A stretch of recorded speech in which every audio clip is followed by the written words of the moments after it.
የተከበራችሁና የተወደዳችሁ በዓለም ዙሪያ የምትገኙ የጣና ቴሌቪዥን ቤተሰቦቻችን እንደምን ዋላችሁ? አክብሮታዊ ሰላምታችን በያላችሁበት የምድር ዳርቻ ሁሉ ይድረሳችሁ እያልን የመጋቢት 4 ቀን 2018 ዓ.ም የጣና ቴሌቪዥን የሰዓቱን ዜናዎች ይዘንላችሁ ቀርበናል። ርዕሶቹን በማስቀደም እናስተዋውቃችኋለን። እስከ መጨረሻው አብራችሁን እንድትቆዩም በአክብሮት እንጠይቃችኋለን። የአማራ ፋኖ የተጋድሎ ውሎ ተጠናክሮ በዋለበት በምስራቅ ጎጃም ዞን የብልጽግና ወታደራዊ ካምፕ ፈርሶ 62 የሰራዊቱ አባላት ተመትተዋል። ሻምበል አዛዡን ጨምሮ በርካቶችም በፋኖ እጅ ገብተዋል። የአዲስ አበባው ድግስና የአማራ ክልሉ ተቃውሞ፣ የብልጽግናው የደግፉ ሰልፍና የደርግ ኢሰፓ 10ኛ ዓመት ክብረ በዓል ግንኙነት የሚሉት በሰዓቱ ዜናችን በቀዳሚነት የምናስደምጣችሁ መረጃችን ነው። የብልጽግናው ስርዓትና የአማራ ሕዝብ የተቃርኖ ጉዞ ቀጥሏል። ብልጽግናና ህወሓትም ከ5 ዓመት በኋላ የምርጫ ጉዳይ ሌላ የጠመንጃ መሳሳቢያ አጀንዳቸው ሆኗል። የአማራ ሕዝብ ደግሞ በወረቀት ምረጡና አትምረጡ ከማለታችሁ በፊት እናንተም ችግራችሁን በወረቀት አስፍሩ ሲል የሰላም ናፍቆቱን በድምፁ አሰምቷል። ዜናችን ዝርዝሩን ያሰማችኋል። የጣና ቴሌቪዥን የዕለቱ ልዩ መረጃችን ሲቀጥልም የመጋቢት 24 ነውሮችና የህወሓት ክፉ ውርሶች በሚል ርዕስ የተሰናዳውን ሰፊ የሪፖርታጅ ዘገባ ያስደምጣችኋል። ከመጋቢት 24 ህልቆ መሳፍርት ነውሮች መካከል አባይን በጭልፋ ብለን ጥቂቶቹን አሰናድተናችኋል። የህወሓት ክፉ ውርሶችስ የትኞቹ ናቸው የሚሉትም በዘገባችን ይደመጣሉ።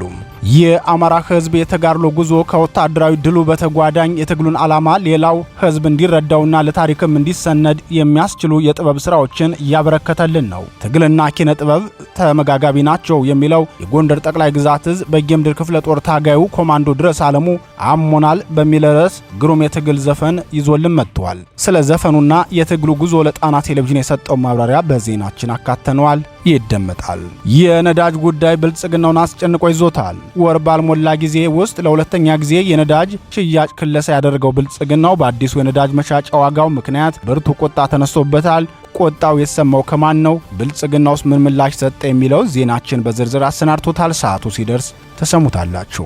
ክቡራትና ክቡራን፣ እነዚህንና ሌሎች ለሰዓቱ የተመረጡ መረጃዎችን አሰባስበን ያሰናዳነው ዜናችን ከዚህ ሰዓት ጀምሮ ወደ እናንተ መቅረብ ይጀምራል። በድጋሚ እስከ መጨረሻው አብራችሁን ቆዩ እያልን በቀጥታ ወደ ዝርዝር ዘገባው እናልፋለን።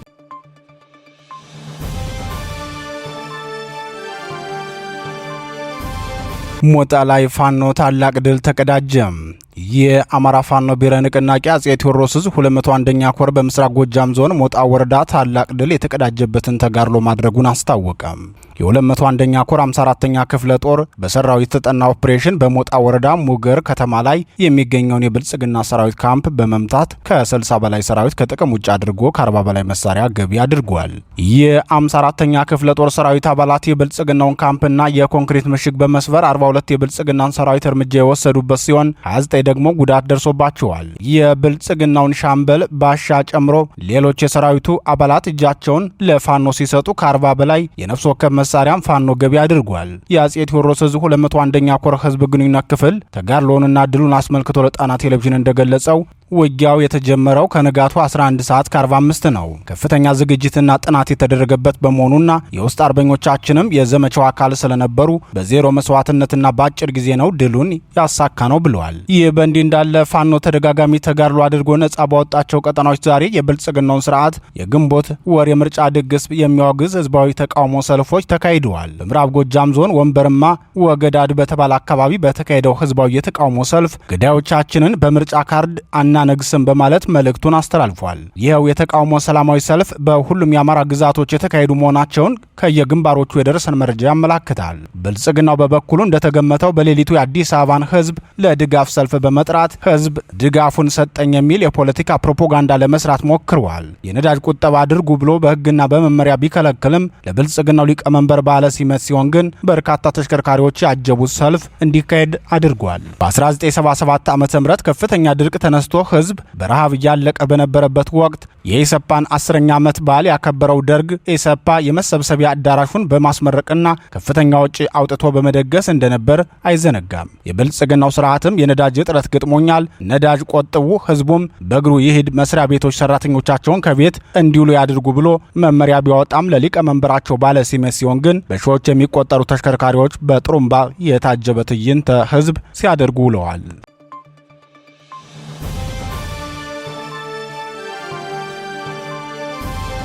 የብልጽግናና የኢትዮጵያ ህዝብ የተቃርኖ ጉዞ።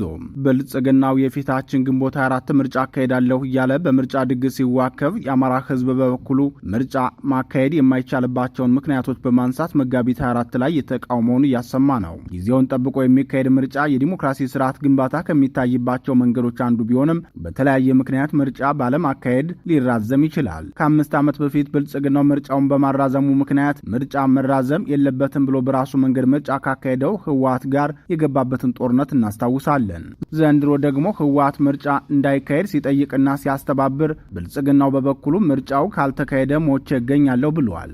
ምርጫውን ለማካሄድም ተቃዋሚ የሚላቸውን ነገር ግን በስልጣንና በባህር የሚጋሩትን ኃይሎች ቀለብ ሰፍሮ በመስጠትና አጃቢ ወታደር በመመደብ የፓርላማ ወንበር እሰጣችኋለሁ ብሎ ወደ ምርጫ አስገብቷቸዋል። ዝሆንን ለመጀመሪያ ጊዜ በብልጽግናው ሊቀመንበር አማካኝነት ማየታቸውን የገለጹት የአብኑ ሊቀመንበር የፓርላማ ወንበርንም በብልጽግናው ሊቀመንበር አማካኝነት ለመጀመሪያ ጊዜ የሚያገኙበት እድል ተፈጥሮላቸዋል። በአማራ ክልል ሰሜን ወሎ ዞን ቆቦ ከተማ ላይ ምርጫ እንዲወዳደሩ ብልጽግናው መድቧቸዋል። የወላጅ እናታቸውን ህልፈት ቢሰሙም ለአስከሬናቸው ሽኝት በትውልድ ሀገራቸው መገኘት ያልቻሉት የአብኑ አመራር የኢትዮጵያ ፖስታ አገልግሎት ድርጅት ምክትል ዳይሬክተር ጋሻው መርሻ በበኩላቸው ለምርጫ ወደ ትውልድ ቃያ ሂደህ ተወዳድረህ ፓርላማ ግባ ተብለው ተነግሯቸዋል። እስቲ ወረዳ ለመሄድም አጃቢ ሰራዊት እስኪመደብላቸውና ወረዳውን የተቆጣጠረው ፋኖ እስኪወጣላቸው እየጠበቁ ነው። የምርጫ ካርድ ያልወሰዱ የመንግስት ሰራተኞችን በደህንነት ሰራተኞችና በጸጥታ ኃይል አባላት እያስፈራራ ያለው የብልጽግናው ስርዓት ምርጫውን ካላካሄድኩ ስልጣን ያድጋ ላይ ነው ብሎ ሰግቷል። በዚህም ምክንያት ነው የሞት የሽረት ጥረት በማድረግና ከፍተኛ የህግ ጥሰት በመፈጸም የምርጫውን ጉዳይ እያስኬደው ያለው። በሌላ በኩል ደግሞ የህልውና ስጋት ላይ የሆነው የአማራ ህዝብ ምርጫ ለማካሄድ አመቺ ጊዜ ስላልሆነ በቅድሚያ የተኩስ አቁም ስምምነት አድርጉና ሰላማችንን ስጡን፣ ከዚያ በኋላ ምርጫውም ሆነ ሌላው ነገር ይደርሳል እያለ በተለያየ አጋጣሚ እየጠየቀ ይገኛል። ፋኖ በተቆጣጠራቸው ሁሉም ወረዳና ቀበሌዎች የሚኖረው የአማራ ህዝብም የምርጫውን ጉዳይ በተመለከተ ዛሬ ተቃውሞን በተደራጀ መንገድ አሰምቷል። ብልጽግናው ምርጫን በህገወጥ መንገድ አካሄዳለሁ ብሎ ሰራዊት አሰልፎ ምርጫ ካርዱ ሰዱ ሲል፣ ወዲህ ደግሞ በፋኖ ቁጥጥር ስር የሚገኙ የአማራ ክልል ከተሞችና ቀበሌዎች እዚህ የብልጽግና አካሄድ በተቃራኒው ቆመው ታይተዋል። ይህ እንደሚሆን አስቀድሞ የተነበየው ብልጽግናውም ዋና ዋና ባለስልጣናቱን ወደ ወረዳ ሄደው እንዳይወዳደሩ በማድረግ በአዲስ አበባና በባህር ዳር እንዲሁም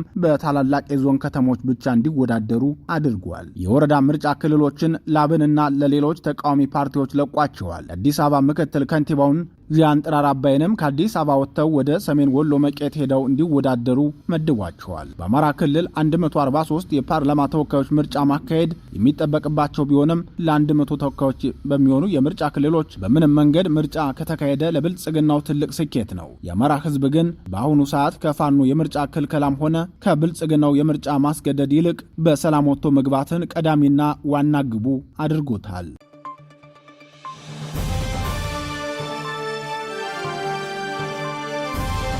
የመጋቢት 24 ነውሮችና የህወሓት ክፉ ውርሶች። ኢትዮጵያ በረዘመ የሥነ መንግስት ታሪኳ በርካታ ውጣ ውረዶችና ከባድ የተባሉ ፈተናዎች ደርሰውባት እንደ ማዕበል እያላጓት እዚህ ደርሳለች። ዘለግ ያለ የጊዜ ዘመን የሚሻገረው የኢትዮጵያ ህዝብ ስርዓት ወለድ የስቃይና መከራ ታሪክ ከ1983 ዓ.ም የብሔር ፌዴራሊዝም ወደ ምኒልክ ቤተ መንግስት መግባትን ተከትሎ ግን ስቃዩ መልክና ቀለሙን ቀይሮ መጣም። ቀደም ባሉት ጊዜያት ህዝባዊ ስቃዮችና ጭቆናዎች እንዲሁም ህልቆ መሳፍርት ግፍና መከራዎች መሰረታቸው መደባዊ የነበሩ ሲሆን ጥቃቶች በርካቶችን የሚያጎሳቁሉበት ስልት ነበር። ራሱን በአንድ ብሔር ካባ ውስጥ ደብቆና የብሔር ዋስትና መሆኑን የመሰከረ ወደ ምኒልክ ቤተ መንግስት ለመግባት የሚያደርገውን ጉዞ የትግሌ መዳረሻ አልፋና ኦሜጋ የአማራን ህዝብ ማህበራዊ ረፍት መንሳት ነው ብሎ የተነሳው ህወሓት የ27 ዓመት የግፍና የዘረኝነት ልምዱን ለተተኪው አስረክቦ ከቤተ መንግስት የወጣው ልክ በዛሬው ዕለት ከ8 ዓመት በፊት ነው። የህወሓትን ክፉ ወርሶች በታማኝነት ለማስቀጠል ቃል የገባው የብልጽግናው ስርዓት መንበረ ስልጣኑን ተቆናጦ የኢትዮጵያን ህዝብም በታሪካቸውም በንባባቸውም አይተውት የማያውቁትን የመከራ ዶፍ እያወረደባቸው ይገኛል። አባቴ ባለንጋ ገርፏችሁ ነበር፣ እኔ በጊንጥ እገርፋችኋለሁ፣ የኔ ትንሽ ጣት ከአባቴ ወገብ ተወፍራለች ሲል የጭካኔና የነውረኝነት መንገዱን አሃዱ ብሎ የጀመረው የብልጽግናው ስርዓት የኢትዮጵያ ህዝብ ሳር ያየ በሬ ነው፣ ሾርት ሚሞሪያም ነው፣ ኢትዮጵያ ለማኝ አገር ናት፣ የሚያጣላን አለማወቃችንና ድንቁርናችን ነው፣ እና የመሳሰሉትን ጸረ ህዝብ ንግግሮችን በማሰማት አገራዊ ንቀታቸውን ቀስ በቀስ እያለማመዱ የመጡት የብልጽግናው ሊቀመንበር በበዓለ ሲመታቸው ላይ ለ31 ደቂቃ በወሰደው ንግግራቸው አሁን የሚፈጽሙትን ስርዓታዊ ነውረኝነት ፈጽሞ እንደማያውቁት ነበር ቃል የገቡት። በእኔ የስልጣን ዘመን አሳዳጅና ተሳዳጅ አይኖርም የሚለውን ንግግራቸውን ዛሬ ተመልሰው ሲሰሙት ምን ይሰማቸው ይሆን ያሰኛል። በተለይም የዲሞክራሲ ግንባታን በልምምድ ለማሳደግ ቃል የገቡባቸው የሐሳብ ነጻነት መከበር፣ የፓርቲና የመንግስት መለያየት፣ የመንግስት አሰራር ግልጸኝነት እስከ ስራ አስፈጻሚ ስብሰባ በቀጥታ የቴሌቪዥን ስርጭት መተላለፍ፣ ምክር ቤትም የሐሳቦች መንሸራሸሪያ እንጂ የአንድ ፓርቲ ሐሳብ የበላይነት የሚያዝበት አለመሆኑን እና የፍትህ ስርዓቱም እድገት የሚታይበት እንደሚሆን ነበር የብልጽግናው ሊቀመንበር ቃል የገቡት። ስንኖር ኢትዮጵያዊ ስንሞት ኢትዮጵያ እንሆናለን ብለው የተናገሩት የብልጽግናው ሊቀመንበር ጥቂት ቆይተው ግን አስከሬንን ብሔርና ሃይማኖት አለበሱት። እሳቸውም የአንድ ብሔር ጠቅላይ ሚኒስትር መሆናቸውንና እሳቸውን መንካትም በአዲስ አበባ ዙሪያ የሚገኘው ህዝብ ከተማዋንና ህዝቧን አንቆ እንደሚደፋቸው ዛቱ። እሱ ብቻ አይደለም። አዲስ አበባ ውስጥ የሚኖረው ህዝብ የእሳቸውን መንግስት የሚተቸው እኔ የወጣሁበትን ብሔር ስለሚጠላ ነው ብለው የዘር ማጥፋት ጦርነት ይፋዊ ጥሪ አቀረቡ። ሰላማዊ የስልጣን ሽግግር በማድረግ አርአያ ለመሆን ቃል በገቡበት አንደበታቸው በዚያኑ ዓመት ጦር እንማዘዛለን ብለው ተናገሩ። ስልጣኔን ለመንጠቅ የሚነሱ ኃይሎች ቆም ብለው ሊያስቡበት ይገባል። በደርግና በኢሃፓ ከነበረው የቀይና ነጭ ሽብር በከፋ መልኩ 100 ሺዎች ያልቃሉ ሲሉ ለእሳቸው ስልጣን ሲባል ከተማረውና ከተማ ከሚኖረው የኢትዮጵያ ህዝብ መካከል 2% እንደሚገደል አስፈራሩ። በኢትዮጵያ ምድር የሐሳቦች የበላይነት እንደሚከበርና የህዝብ ድምጽ እንደሚሰማ ቃል የገቡት የብልጽግናው ሊቀመንበር ወዲያውኑ ሐሳባቸውን ቀይረው ለአንድ ክልል ተብሎ የሚሻሻል ህገ መንግስት የለም ብለው ተናገሩ። በእርግጥ ለዚህ ንግግራቸው የቀድሞ የአማራ ክልል ርዕሰ መስተዳድር ዶክተር አምባቸው መኮንን እንደዚህ አይነት ንግግር ተቀባይነት የለውም፣ አንድ ክልል ሲባል ዝም ብሎ አንድ ክልል አይደለም፣ ትልቅና የተከበረ ህዝብ ነው ጥያቄውን ያነሳው በማለት መናገራቸው አይዘነጋም። የመጋቢት 4 ነውሮችን በዝርዝር ከመመልከታችን በፊት የህወሓትን ክፉ እርሶችን በመጠኑ እንመልከት። የኢትዮጵያ ህዝብ የእልቂትና የመለያየት ምክንያት የሆነው ደደቢት ተጸንሶ 4 ኪሎ ፓርላማ አዳራሽ የተወለደው ህገ መንግስቱ ነው። በዶክተር ነጋሱ ጊዳዳ ፊርማ ለህትመት የቀረበው ህገ መንግስት ከማርቀቁ እስከ ማጽደቁ የነበሩ ሂደቶችን በሚገባ ለተመለከተና በህገ መንግስቱ ውስጥ የተካተቱትን አፍራሽ ሐሳቦች በሚገባ ለመረመረ ማንኛውም አገር ወዳድ ግለሰብ ወይም ቡድን ህገ መንግስቱ ማለት የህወሓት እጅግ የመረረ የሀገረ መንግስት ጥላቻውን ለመግለጽ በከፍተኛ ጥንቃቄ የተሰነደ የኦሪዮን ደብዳቤ ሆኖ ያገኘዋል። ይህ ህገ መንግስት ለሀገር አንድነት አስጊ ከመሆኑም ባለፈ እንደ ህዝብ እያንዳንዱን ብሔረሰብ ከፍተኛ ዋጋ ሊያስከፍል የሚችል አደገኛ የሞት ዶሴ መሆኑን የፖለቲካ ተንታኞች ይናገራሉ። በዚህ ህገ መንግስት ምክንያት ስንቶች እንደተገደሉና እንደተሳደዱ ቤት ይቁጠረው። ይህን ህገ መንግስት እንዲሻሻል አልፈልግም ማለት በህገ መንግስቱ ምክንያት የተፈጸመው ግድያ፣ ማፈናቀል፣ ማሳደድና ንብረት መቀማት እንዲቀጥል ፈልጋለሁ ማለት ነው። ይህ የህወሓት ክፉ ውርስ ለብልጽግና የተላለፈ የአባት ያደራ ቃል ነው። ህገ መንግስቱን ታሳቢ ተደርጎ የተዋቀረው የፌዴራሊዝም ስርዓት ሌላው ከህወሓት ወደ ብልጽግና የተላለፈ ክፉ ውርስ ሲሆን ይህ ክፉ ውርስ ግን የሚሰራው ለኦህዴድና ለህወሓት ብቻ ነው። ኦህዴድ ስልጣን ላይ በወጣ ማግስት የቀድሞ የፓርላማ አፈ ጉባኤና የኦህዴድ ካድሬዎች የጡት አባት የሚባሉት አቶ አባዱላ ገመዳ የሚመሩት የደቡብ ኢትዮጵያ ክልል አፍራሽ ኮሚቴ አዋቀረም። ደቡብ ክልል ሲፈርስ ሲዳማ፣ ጉራጌ፣ ወላይታና ሌሎች አንዳንድ ብሔረሰቦች የክልልነት ጥያቄ አቅርበው የነበረ ቢሆንም ሲዳማ የክልልነት ጥያቄ ተፈቀደለት። ጋሞና ወላይታ ተደምራችሁ አንድ ሁኑ ተብለው ተፈረደባቸው። ጉራጌ ግን ክልል አትሆንም፣ ከዚህ ይልቅ የሚገባ በዞን መከፋፈል ነው ተብሎ ከሁለት ተከፈለም።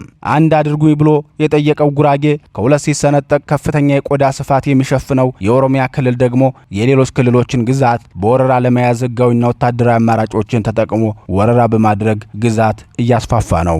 ህወሓት ወደ አማራና አፋር ክልል እንደተስፋፋው ሁሉ ኦህዴድ ብልጽግናም በዚሁ የህወሓት ውርስ ተመርቶ ወደ አማራ፣ አፋር፣ ሶማሌና ሌሎች ክልሎች የግዛት ማስፋፋት ወንጀሉን አጠናክሮ ቀጥሎበታል። ለዚህ ደግሞ በቀድሞዋ የህዳሴ ቴሌኮም ባለቤትና የአሁኗ የኢትዮ ቴሌኮም ፍሬ ህይወት የሚመራው ኢትዮ ቴሌኮምንና የኢትዮጵያ ካርታ ስራዎች ድርጅትን በመጠቀም ህዝብን እያለማመደው ይገኛል። ሙስና ሌላው ከህወሓት ለኦህዴድ በከፍተኛ ያደራ ቃል ጭምር የተሰጠ ክፉ ውርስ ነው። ህወሓት ድስት ውስጥ ያለውን ወጥ ሲሰርቅ ኦህዴድ ወጡን ከነድስቱ በመስረቅ አባቴ ባለንጋ ገርፋቸዋል እኔ በጊንጥ ገርፋቸዋል የሚለውን ጭካኔውን ተግባራዊ ያደረገበት ዘርፍ ነው። የመሬት ወረራ፣ የመከላከያ ግንባታና የጦር መሳሪያ ግዢ፣ የመንግስታዊ አገልግሎት ክፍያና አጠቃላይ በሁሉም መንግስታዊ ተቋማት ሙስና አንድ የሥራ መደብ ተደርጎ በዳይሬክቶሬት የሚመራ እስከሚመስል ድረስ ሙስና በሐላል የሚሰራበት ዘመን ደርሰናል። አቶ አባዱላ ገመዳ በአንድ ወቅት ናዝሬት ላይ በተካሄደ የኢህአዴግ ስብሰባ ላይ ሞቅ ብሏቸው ይሆኑ ወይም ሰይጣን አሳስቷቸው ባይታወቅም ቦሌ የሚገኘውን ህንጻዬን ለኦህዴድ ሰጥቻለሁ ብለው ተናግረው ነበር። የንግግራቸው የሙስናው አባት የሚል ስም በህዋቶች እንዲደረብላቸው ያደረገ እንደነበር አይዘነጋም። በዚህ ዘመን ግን የአባዱላን አይነት ሙስናዎች የጉርሻ ያህል ቀላል ናቸው የሚባልበት ዘመን ተደርሷል። ስለ አባዱላ ሙስና ከታከለ ኡማ ወይም ከአዳነች አቤቤ ፊት ማንሳት ችጋራም ይህችን ገንዘብ ብልሃት ነው የሚል ምላሽ ሊያሰጥም ይችላል።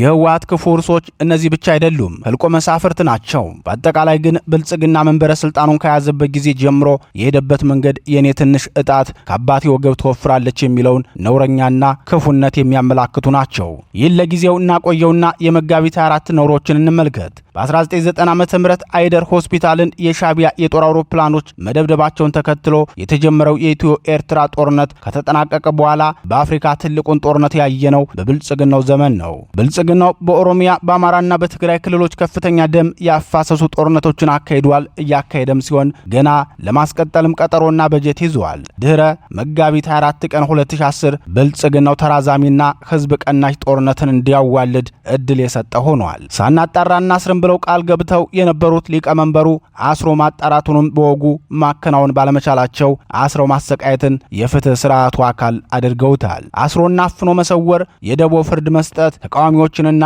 የህዝብ ወኪሎችን በጅምላ ማሰር የብልጽግናው ስርዓት ለኢትዮጵያ ያለማመደው ያለው መንግስታዊ ነውር ነው። ህወሓት ቢያንስ ለሚፈጽመው አፈናና ስር ህግን ለራሱ ዓላማ በሚመች መልኩ ይቀርጽ ነበር። ብልጽግናው ግን ህግ ገለመሌ ብሎ ነገር የለም።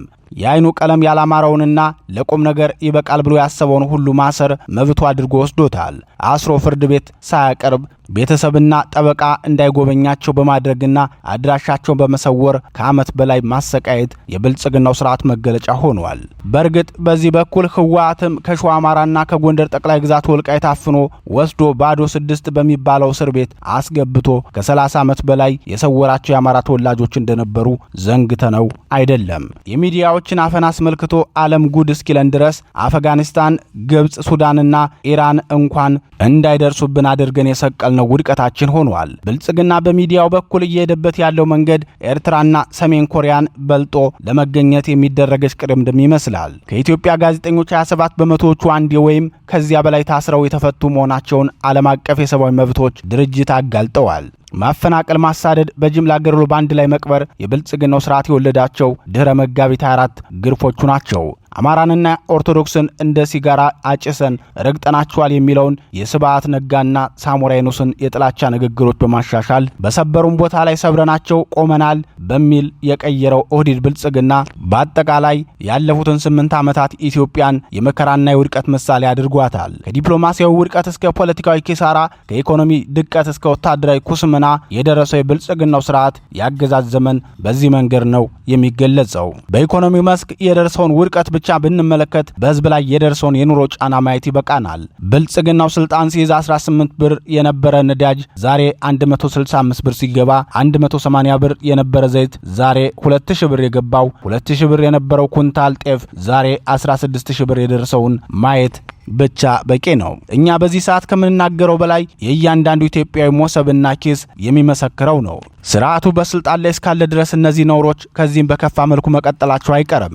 መፍትሄው ነውሮቹን ሳይሆን የነውሮቹንና የችግሮቹን ፈጣሪ በቃህ ብሎ በጽናት ታግሎ መጣል ብቻ መሆኑን የፖለቲካ ተንታኞች ይናገራሉ። ለዚህ ደግሞ የአማራ ህዝብ የጀመረውን የህልውና ትግል አገር አቀፍ መልክ በማስያዝና ወጥ የትግል አጀንዳ በመቅረጽ ስርዓቱን መጣል የሁሉም ኢትዮጵያዊ ግዴታ ነው። ህገ መንግስት መሻሻልና አለመሻሻል የአንድ ቡድን ጉዳይ ብቻ ባይሆንም እኔን አይመለከተኝም ብሎ መተኛት ይቻላል። የኑሮ ውድነትና የመብት ረገጣ ግን ሁሉንም ኢትዮጵያዊ የሚመለከተው የጋራ ችግራችን ነው። የጋራ መታገያ አጀንዳና ፕሮግራም ያስፈልጋል የምንለውም ከዚህ በመነሳት ነው።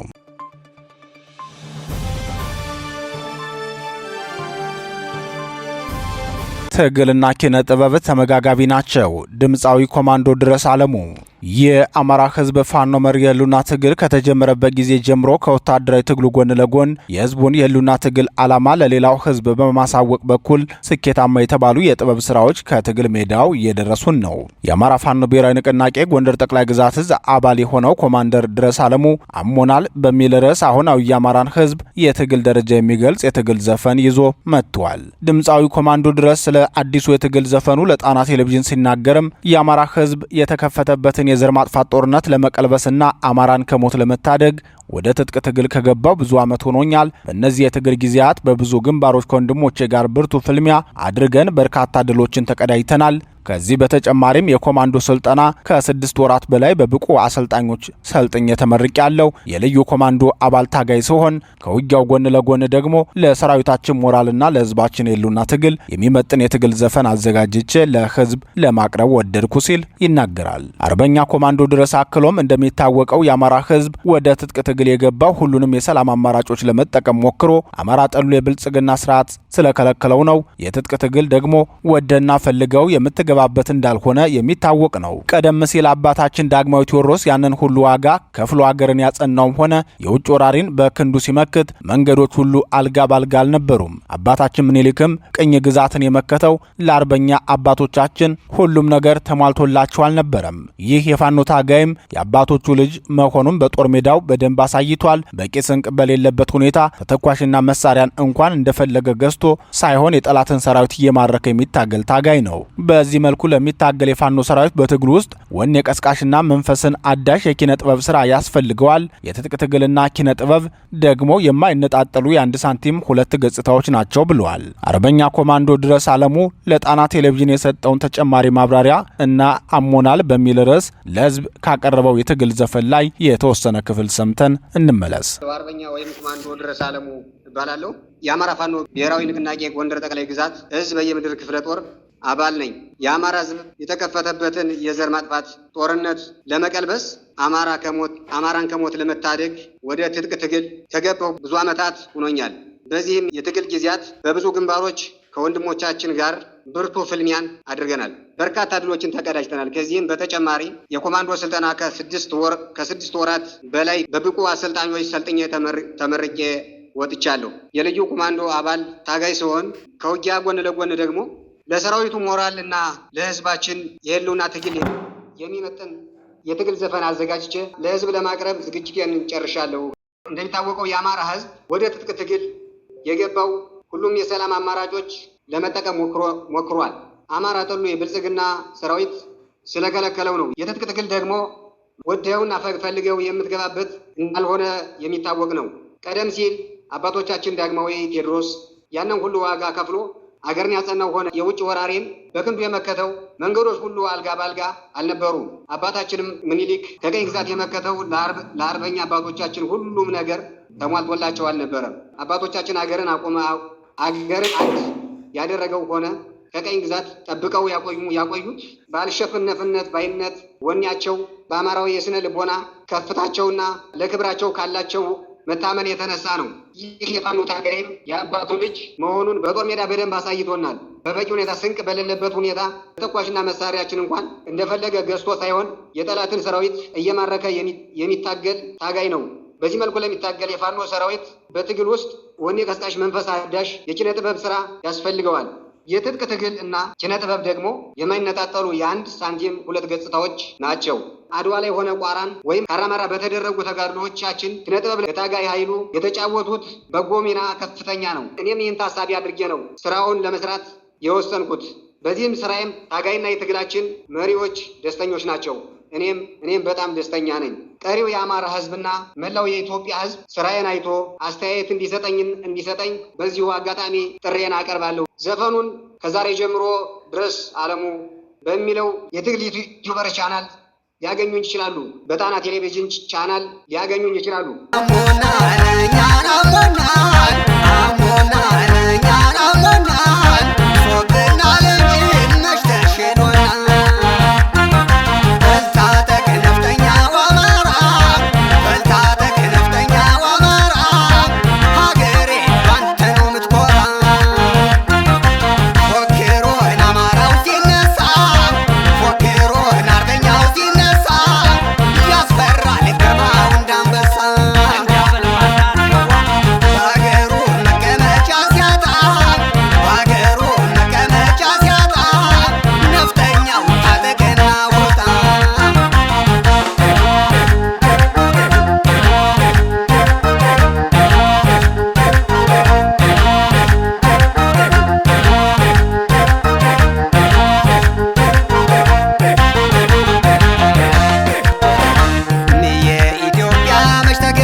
ቁጣ የቀሰቀሰው አዲሱ የነዳጅ ዋጋ።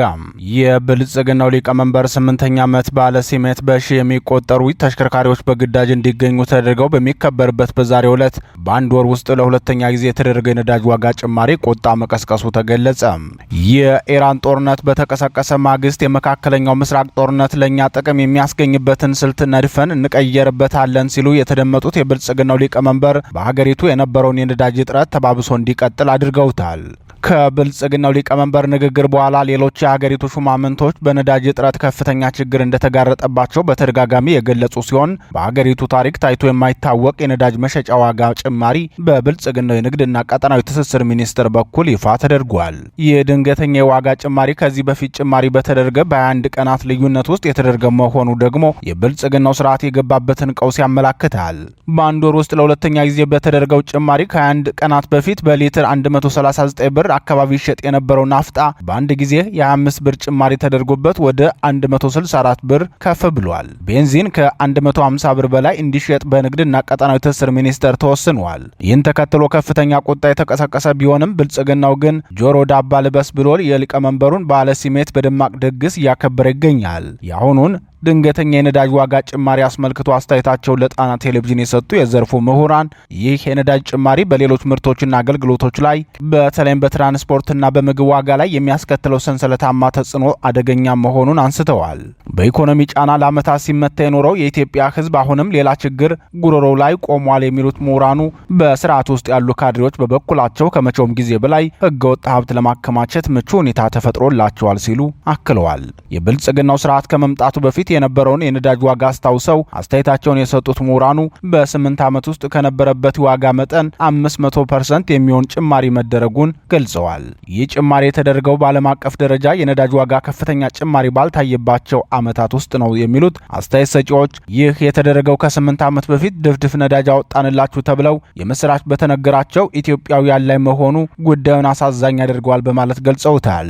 የጥቁር ገበያው ከመቼውም ጊዜ በላይ ተባብሶ መቀጠሉ በቀጣይ ሌላ የኢኮኖሚ ችግር ይፈጥራል ሲሉ የሚናገሩት ምሁራኑ መንግስት ለነዳጅ እጥረቱ እንደ ምክንያት የሚያቀርበው በመካከለኛው ምስራቅ የተፈጠረው የኢራንን ጦርነት ቢሆንም መሰረታዊው ችግር ግን የስርዓቱ ዘረፋና የኢኮኖሚ አስተዳደር መበላሸት መሆኑ ይታወቃል ይላሉ። በተለይም ጦርነትና ሙስና ለዚህ ችግር መባባስ ዋናውን ድርሻ እንደሚወስዱ ምሁራኑ ገልጸዋል። ከዚህ በፊትም በአዲስ አበባና በተወሰኑ የክልል ከተሞች ካልሆነ በስተቀር በመንግስት መደበኛ ዋጋ ነዳጅ ማግኘት እንደማይቻል የገለጹት ሌሎች ለጣና ቴሌቪዥን አስተያየታቸውን የሰጡ አሽከርካሪዎች በበኩላቸው በአሁኑ ሰዓት በክልል ከተሞች ነዳጅ በጥቁር ገበያ ከመደበኛው ዋጋ በብዙ እጥፍ አድጎ እስከ 800 ብር እየተሸጠ ይገኛል ብለዋል። ከዚህ በፊት በዞንና በወረዳ ከተሞች የነዳጅ ዋጋ በ100% ጭማሪ በጥቁር ገበያ ይሸጥ የነበረ ቢሆንም አሁን ወደ 300% ጨምሮ በከፍተኛ ዋጋ ከመሸጡም ባለፈ ነዳጁን ለማግኘት አሽከርካሪዎች ለቀናት እንደሚሰለፉ ተገልጿል።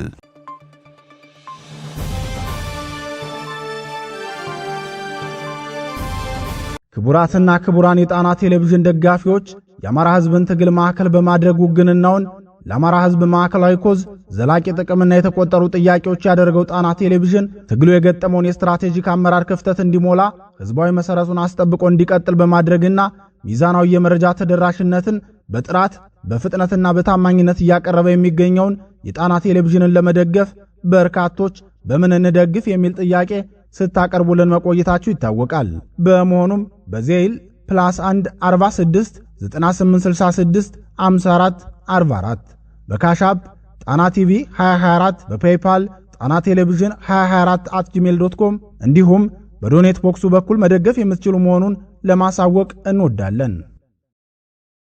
የተወደዳችሁና የተከበራችሁ የጣና ቴሌቪዥን አድማጭ ተመልካቾቻችን የቀኑ ዜናችን የተከታተላችሁትን ይመስል ነበር። በምሽቱ የዜና ወጃችን እስከምንገናኝ በዚሁ ተሰናበትን። ጤና ይስጥልን።